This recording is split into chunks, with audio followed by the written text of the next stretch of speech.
नमस्कार दोस्तों, कैसे हैं आप। तो फ्राइडे स्टोरी टेलिंग में आपका स्वागत है। मैंने बहुत सोचा कि इस टाइप की स्टोरी आपको सुनाऊं, तो मैंने कहा जैसे मैं सीरीज़ रन कर रही हूँ बैच फ्लावर में, और मेन्यूपॉज वाला अभी होल्ड पे है। और जैसे आपको मॉर्निंग गाइडेंस दे रही हूँ सुबह हनुमान जी के ओरेकल कार्ड से, या अपने जितने ओरेकल कार्ड्स हैं सुबह खुद के लिए गाइडेंस लेती हूँ, तो आपके लिए भी निकालती हूँ। तो मैंने यही इस पे डीप थॉट दिया और मैंने ये फैसला किया कि क्यों ना मैं ये स्टोरी टेलिंग में भी आपको कुछ डिफरेंट दूँ। सीरीज शुरू करते हैं, कर्मा सीरीज कैसा रहेगा। क्या है कि हम इंसानों का जन्म लिया है, हमारे कर्म हमने पूरे करने के लिए लिए हैं या नए कर्म बनाने के लिए लिए हैं। अब ये कर्मा कौन कौन से हैं, जितना मुझे समझ आती है मैं उस हिसाब से आपको एक एक कर्म के ऊपर स्टोरी बना के सुनाऊंगी। तो कोशिश करूंगी हफ्ते में 2 बार, या अभी के लिए तो एक ही बार, अगले महीने देखेंगे तब से। तो आज एक स्टोरी मैंने कर्म चूज किया है, निंदा कर्म, जो कि मेरा बहुत ही फेवरेट कर्म रहा है। इसके बारे में मैंने बहुत बार बात की है, गॉसिपिंग के बारे में आपको बहुत सारी वीडियोस मिलेंगी, बैच फ्लावर में भी बताया है, और स्टोरीज़ में भी बताया है। अगर आप मेरे पहले की स्टोरीज़ देखें तो उसमें भी मैंने बताया। तो मैंने कहा क्यों ना इसके ऊपर एक स्टोरी आपको बताई जाए, और कैसे ये कर्मा हमारी इंडियन माइथोलॉजी के साथ कनेक्टेड है। अगर आप देखे जाए तो हम कहते हैं कि हम अपने ही पूर्वज हैं, और क्या पता हमने किस जन्म में कैसा बर्थ लिया हो, कौन से संस्कार लेके हम अब इस धरती पे आए हैं। तो आज की जो स्टोरी मैंने बनाई है वो एक लड़की की है। अब वो लड़की सबकी इज्जत करने वाली, सबको प्यार देने वाली, लेकिन उसके बचपन से ही ऐसे कुछ कर्म थे कि उन उसको बुजुर्ग औरतें जो थी वो हमेशा से ही परेशान करती थी, उसके साथ कंपटीशन में रहती थी एक तरीके से देखा जाए। तो उसको ये कभी बात समझ में नहीं आई। धीरे धीरे करके ये चीज़ उसके लाइफ में और बढ़ने लगी। अब उसका शादी का टाइम हुआ। शादी का टाइम हुआ तो इन औरतों ने, बुजुर्ग औरतों ने इतनी नेगेटिव गॉसिप उसके बारे में फैलाई कि शादी उसकी हो नहीं पाई। फिर उसने सोचा कि क्यों ना मैं एक बच्चे को अडॉप्ट कर लूँ। तो उसने कोशिश करी, लेकिन इन लोगों ने इतनी ज़्यादा नेगेटिविटी फैलाई कि भाई जो भी इंस्पेक्शन के लिए आए तो उन्होंने मना कर दिया कि भाई हम आपको बेबी नहीं दे सकते। तो उसने कहा कोई बात नहीं, मैं इंसान का नहीं तो जानवर का बच्चा अडॉप्ट कर लेती हूँ। तो उसने वो किया, और इन बुजुर्ग औरतों ने इतनी कॉन्स्पिरेसी चलाई, और उसके हर जानवर को जिसको उसने अडॉप्ट किया, एक ट्रैजिक कॉन्स्पिरेसी डेथ मिली।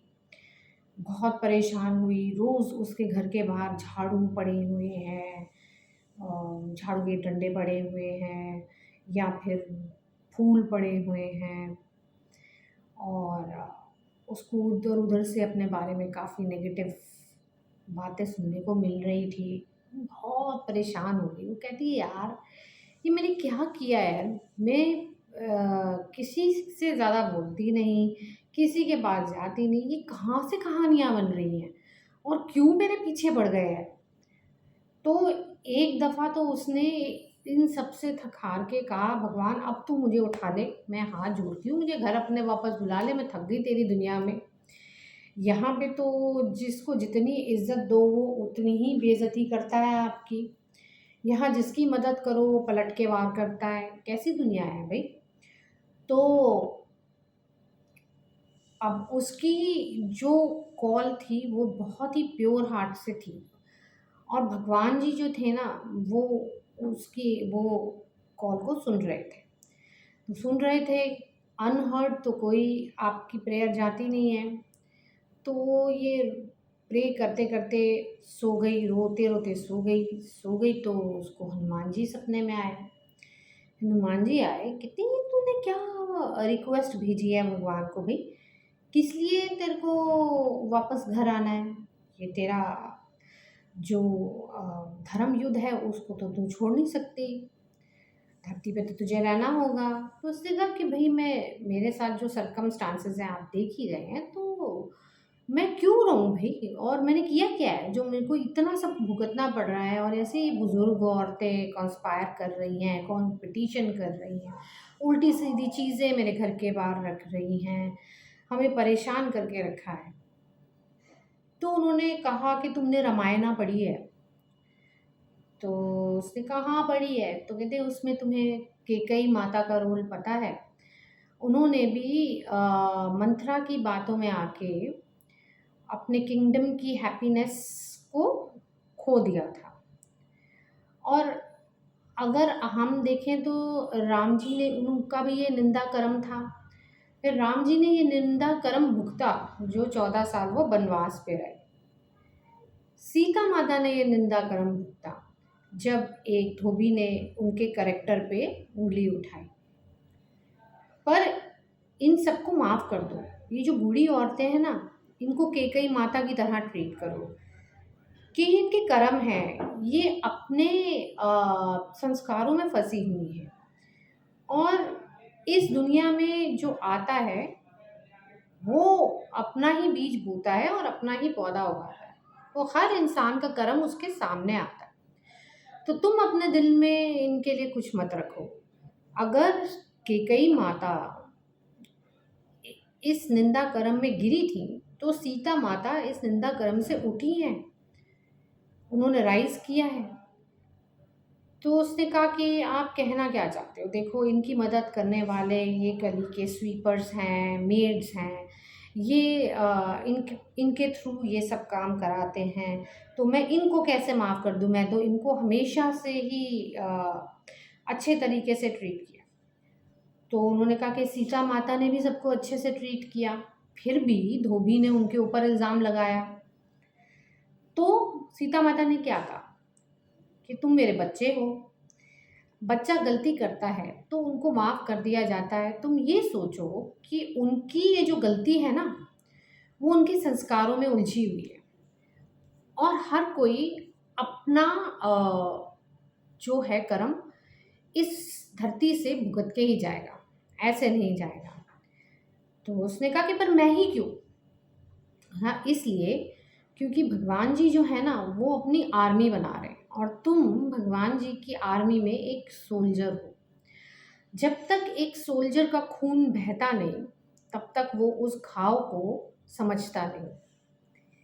तो अब तुम्हें ये घाव लग गया है, तुमने ये निंदा कर्म जो है वो भुगत लिया है, तो तुम्हें पता है कि दूसरों की निंदा नहीं करनी चाहिए, झूठी बातें किसी के बारे में फैलानी नहीं चाहिए।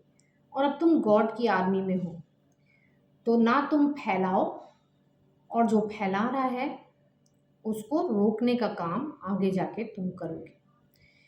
और भगवान हर एक को ऐसी तकलीफ इसीलिए देता है ताकि वो सफ़र करे और वो समझे कि इस तकलीफ से वो कैसे जूझ रहा है और कितना दुख उसके दिल में हो रहा है। तो क्या वो यही दुख किसी को देगा? नहीं ना। तो ये होता है निंदा कर्म। तो इस निंदा कर्म को समझो। और अभी वो अपनी बात कंप्लीट ही कर रहे थे कि अचानक उस लड़की को उसकी मम्मी की आवाज़ आई, उठो तुम्हारी चाय तैयार है। उसका सपना झट से खुल गया। उसको समझ में नहीं आई कि मैं तो हनुमान जी से बातें कर रही थी, और ये क्या हुआ। तो उस दिन वो गई, अपने काम पे गई, और उसने वही देखा आते हुए कि बाज़ार में दो औरतें खड़ी निंदा कर रही हैं, सामने खड़ी एक लड़की की। वो लड़की जानती है कि उसके बारे में निंदा हो रही है, और वो काफ़ी डरी हुई है। उसने अपने आप को उसके शूज़ में रख के देखा कि मुझे कैसा लगता था जब मुझे पता चलता था कि कोई मेरी निंदा कर रहा है। तो उसने ये कदम उठाया, गई, बस बस करो, हो गया, निकलो यहाँ से। उन औरतों को समझ में नहीं आई कि भाई इसको क्या हो गया, हमने इसको तो कुछ कहा नहीं। खैर वो चली गई वहाँ से।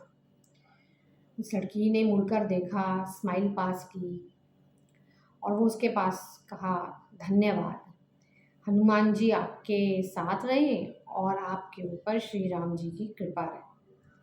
तब उसको रियलाइज़ हुआ लड़की को कि उसने वाक़ई में ही जो सपना देखा था, आज भगवान ने उसका टेस्ट लिया है। तो दोस्तों, ये होता है निंदा कर्म। जितना भी किसी के बारे में गॉसिप करोगे, सब पलट के वापस आएगा। किसी को बेवजह तंग करोगे, पलट के वापस आता है। तो आशा करती हूँ ये स्टोरी आपको या आपके किसी अपने को प्रेरित करे। तो फिर मिलेंगे फ्राइडे स्टोरी में, तब तक के लिए नमस्कार।